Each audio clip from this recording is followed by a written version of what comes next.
What's going on, people? Tony here, Benji here as well, and this is Football Fan TV. How you doing, fam? Doing great. How are you doing? I'm alright. So today we're outside. That's why we could give ourselves like those fist thumbs and all that. So we are not on stream here today.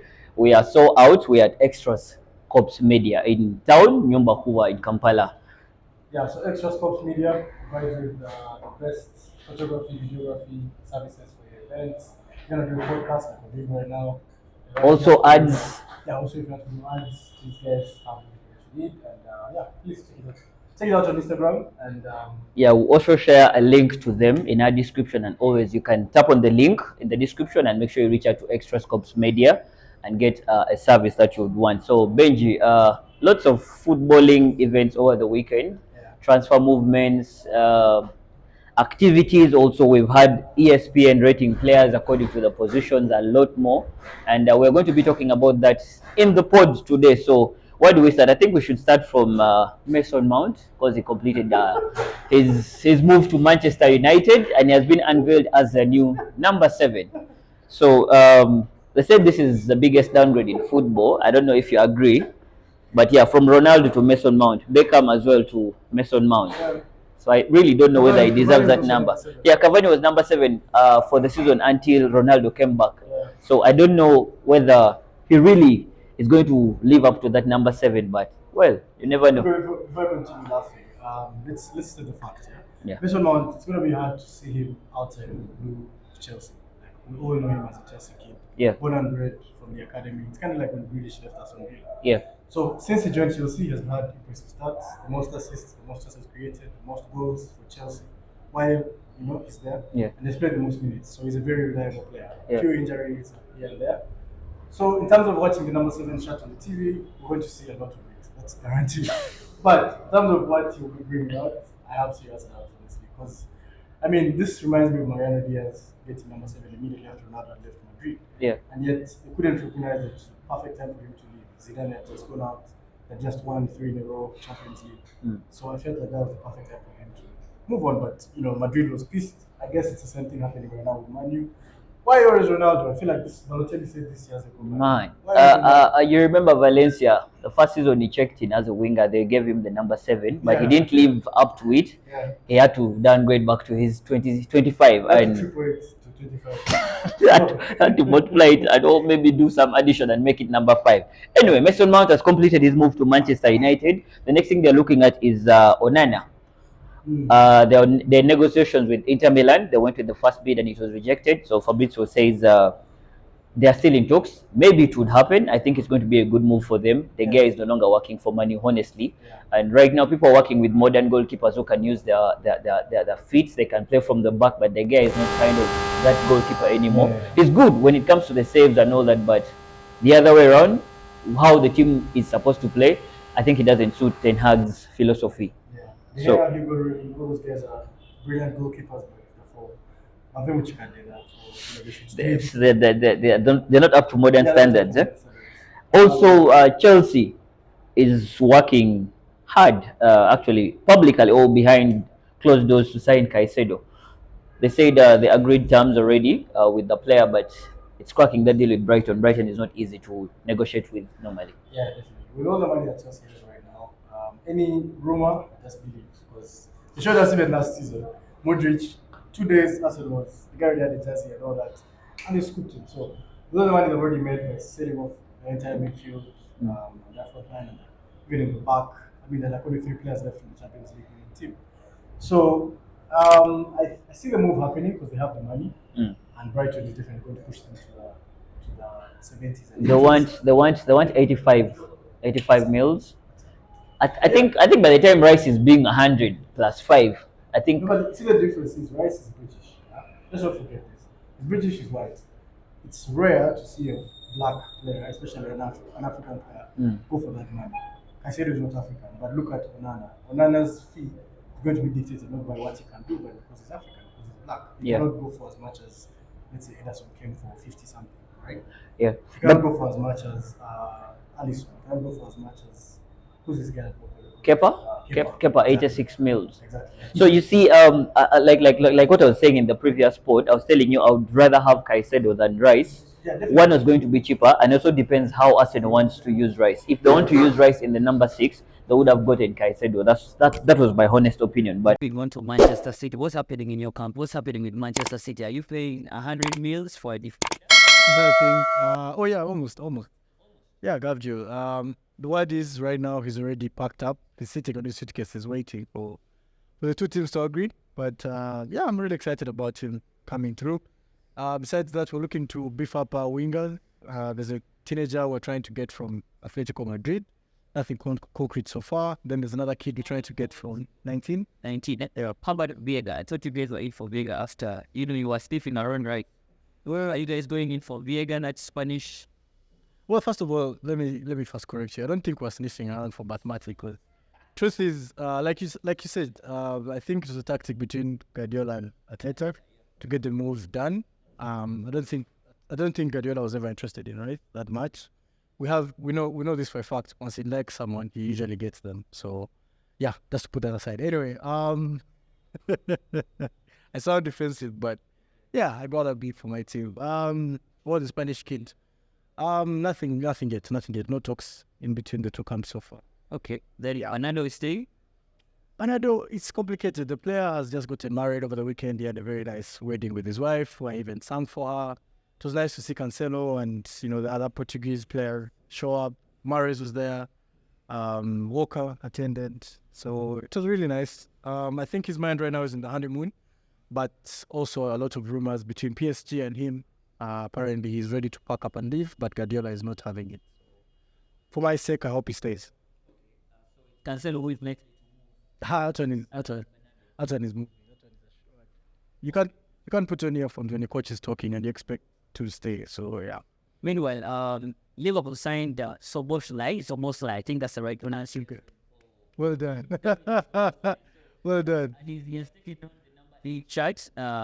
He said it was the fun of Gerrard and put in him, and the next person they made here is Lavia, who they really want to side. So Liverpool, all the top of their midfield being weak, they are trying to address that, and I have a feeling Liverpool is going to come good next season. People should not underrate them again. So Liverpool doing their business as usual, quietly. They go, they get their players, and that's it. Well, they went quietly and brought Nunes, and he has still been quiet. So I don't really think doing business quietly helps them. But definitely beefing up their squad is what they needed. That midfield was shit the whole of last season. Henderson should remain as a captain, but not really be a starter. I think it's restart age. Thiago was an absolute flop.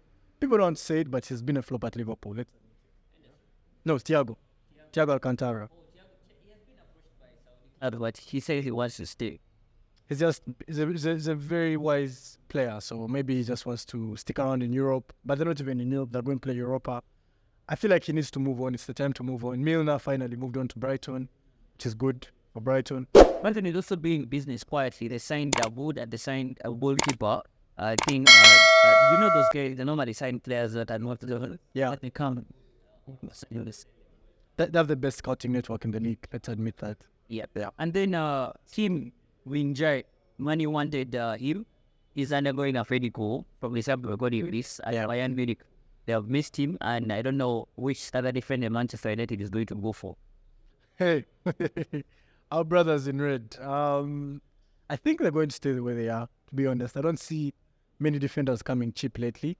And, given the short window they have between completing that takeover, it's going to be hard. It's hard to see where the money will come from to sign a new defender at this point. I think they need a defender, but I don't know who they have in mind right now, but I don't think there are many available that to that standard that they need. Yeah. So before we move into the other headlines or some of the things that are making news over the weekend or in the course of the week, there's a joke on Twitter that said if Manchester United adds Onana after signing Mason Mount, I don't think anyone is stopping them from defending their Carabao Cup next season. So, Manchester United, I think putting in players so that they can defend the Carabao Cup next season. Because they said they had a better season than Arsenal because of that. Well, yeah, they can argue that they had a better season than you because they won the trophy. They go to the finals of the FA Cup. All round, they were better than Arsenal. Let's be honest. Arsenal gave up the Europa League when they shouldn't have. For me, I still feel that was a bigger blunder than bottling the league because if you'd won the Europa League, that's huge confidence for the team of young players that you have. And somehow you guys just let it go. You had a very good chance in the Europa League. So I think overall Man U had a better season. New coach, a lot of pieces needed to fit. They somehow made it work, yo. Nothing. I think I see another trophyless season for Man U because World Cup has been something that Pep wins for fun. We won 3 in a row between 2017 and 2020. So I think we'll get back to running for World Cup trophies. You've won the treble. What next, right? Try and do it again or go an extra step. So I don't think Onana coming in and Mount. Yeah, that joke was really solid. It's a solid joke. Solid joke. Yeah. If you're liking the content and it's so first time to be on the channel, make sure you subscribe to the channel, turn on the notifications, nice, smack and like thing as usual. We always tell you to do that. Also share and leave us a comment, So ESPN has rated players according to the positions. Yeah. I think where do we start? We should start from, of course, from the gates, the goalkeepers. Now ESPN line rates, they had a panel of 50 guys, yeah. their anchors, their analysts and all that, and this is what they put out. According to them, Thibaut Courtois is number 1. Then Mark Andre ter Stegen is number 2. Ali is number 3. Mainon, this is the AC Milan goalkeeper, is number 4. Dan Omlap, Atletico Madrid, number 5. Gianluigi Donnarumma, this one, I think, Forts of this, is number 6. Ederson, Man City, is number 7. Aaron Ramsey, Arsenal, is number 8. And then Emiliano Martinez is number 9. And finally, Nick Pope is number 10. Yeah. Who do you think? Oh, Nana, baby. Yeah, I feel like Onana should. Yeah, it deserves a mention to be up there. And also, when you look at that list, definitely Donnarumma should not be up there. He should be bumped a step lower. I feel like guys like Martinez, who, World Cup heroics, yeah, the keeper for Morocco, Bono had such an amazing competition. Like, why isn't he up there, right? Ramsdale, massive competition. He shouldn't be that low. So I feel like number 1, Courtois, undoubtedly, he deserves it. He's really, really been consistent. Madrid had an up and down season, but he was that guy that kept his numbers up from the previous year, definitely. So I have no complaints, but yeah, Onana should be somewhere there. Then on the defenders, ESPN SC has Ruben Diaz, number 1, Man City. Yeah. Josko Badiol, the defender that you guys want to cite, is number 2. Then David Alaba, Madrid, number 3. William Saliba, surprisingly, is number 4. Eder Militao is number 5. You're surprised by your own player. How come? No, but it's one massive season. I mean, you saw the impact he had on and off the pitch. When he was on, you guys were unstoppable. When he was off, you guys bottled the league. So he definitely deserves to be right there. Araujo is number 6. Van Dijk. That's just consolation. It's just consolation. Story Inter Milan is number 9. Yeah. Kim Min-jae, now Bayern Munich bound, is number. I don't know how he's number 10. And I don't know how Van Dijk is still on that list. And then if you go to the midfield, or the top attacking midfielders, we have Kevin De Bruyne. Undoubtedly, yeah. Odegaard, he had 15 goals. Definitely. None. And 11 assists. 11 assists. Yeah. So number 2. Bernardo Silva is number 3. Wait, Man City dominated again. Bruno Fernandes, Man U, number 5. Yeah. Julian Brandy, I don't know what is being on this list. He's that kid, there's so many players in the German league that go under the radar, but if you play FIFA, Brandt is always 89, 90, 91. He's a very highly rated player. And I don't know what happened. I think he's kind of like Marco Reus. His luck when it comes to the national team, he's always injured. He's always scored, but then he gets injured. He gets injured and doesn't play. So I think he's doing really well in the German league. Probably we'll have a closer look at him. But he's a player I've always admired, and I hope one day he comes to the Premier League. I like him as a player. Gavi is number 7. Yeah. Yeah. Both him and Pedri, 1 billion. Gavi is number 7. Brahim Diaz. Oh, yeah, he played really well this season. Yeah. Very fantastic player. Lucas Paqueta is number 8, and then Barella is number 10, which attacking midfielder doesn't deserve to be on this list. It's hard to pick out one. Yeah, Paqueta had a solid season. All those guys played really solid ball. So maybe we can mention those who have been left out. If we look at Brighton, McAllister, he played mostly as an attacking midfielder. He had a very solid World Cup. I think he should be there. If we look at Newcastle, they're all solid. Yeah, they're all solid guys. They're all solid guys. So yeah, I think it's a pretty solid list. The next one, I have a problem with that one. Yeah, yeah. Number 1 is Rodri. The number 2 is Jude Bellingham.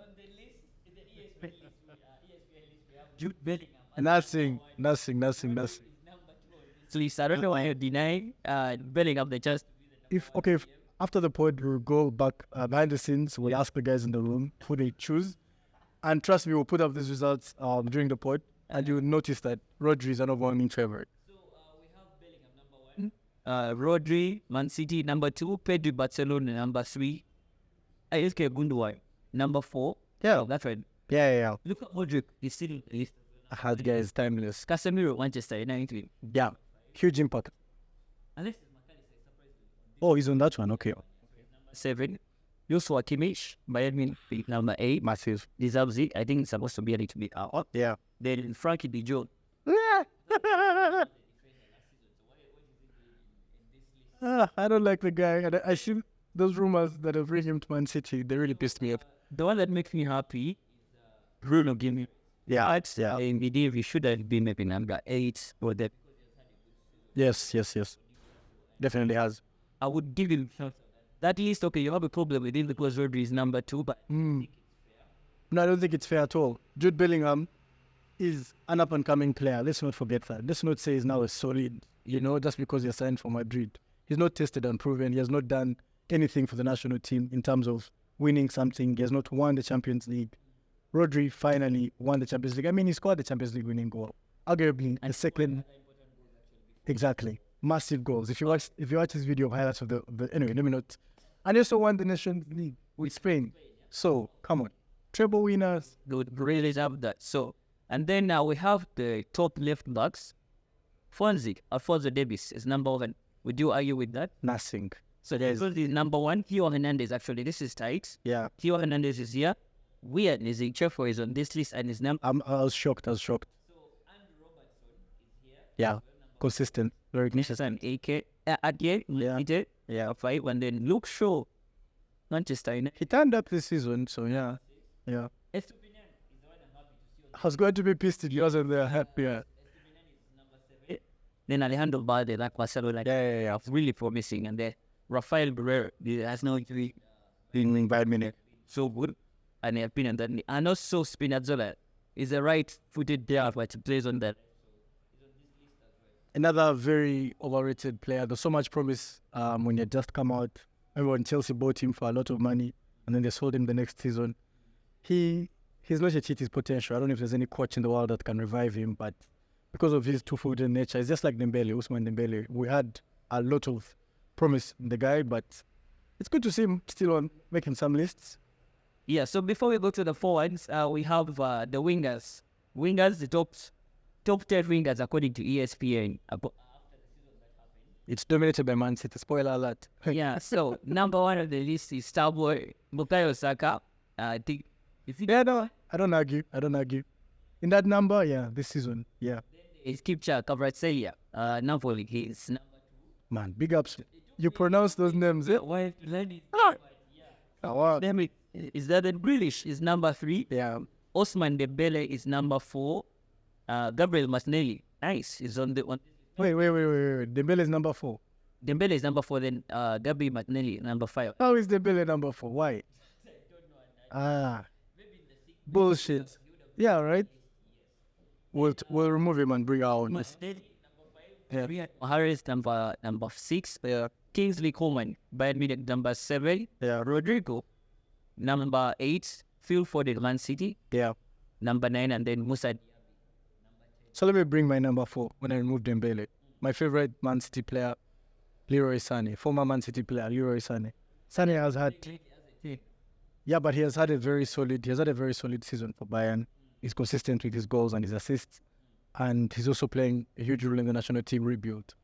So Dembele, with all due respect, he didn't do anything in the World Cup. He didn't do anything in terms of Barcelona. So, man, really? Nah, that. Although Son is playing as a number 10, he's still considered a winger. Yeah. Oh, before we leave that list of the winger, Vinicius has been put on the next list. Actually, it's the final list. The forward. That's before the strikers, the still strikers, yeah. So, Kylian Mbappe. No arguments there. 52 goals, just like Haaland.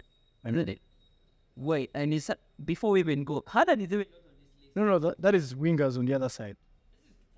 No. Trust me, there's another list for the. okay. Yeah. So Kylian Mbappe on the top forwards, number 1, Vinicius number 2, Lionel Messi, and then Mohamed Salah, Liverpool number 4, Antoine Griezmann, Dortmund, Rashford, Dortmund. number 6. When did Griezmann go to Dortmund? You guys. I mean, at least sorry. So Rashford is here number 6, and then Rafael number 7.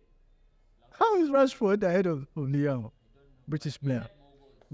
No, British player. One season guy. Wait for next season. Number 8, Christopher Nkunku, now a Chelsea player. I think they did a 4-2-2, 4-4-2, yeah? Because those sound like strikers. Lautaro, Nkunku, all those are strikers. Then there's the strikers list.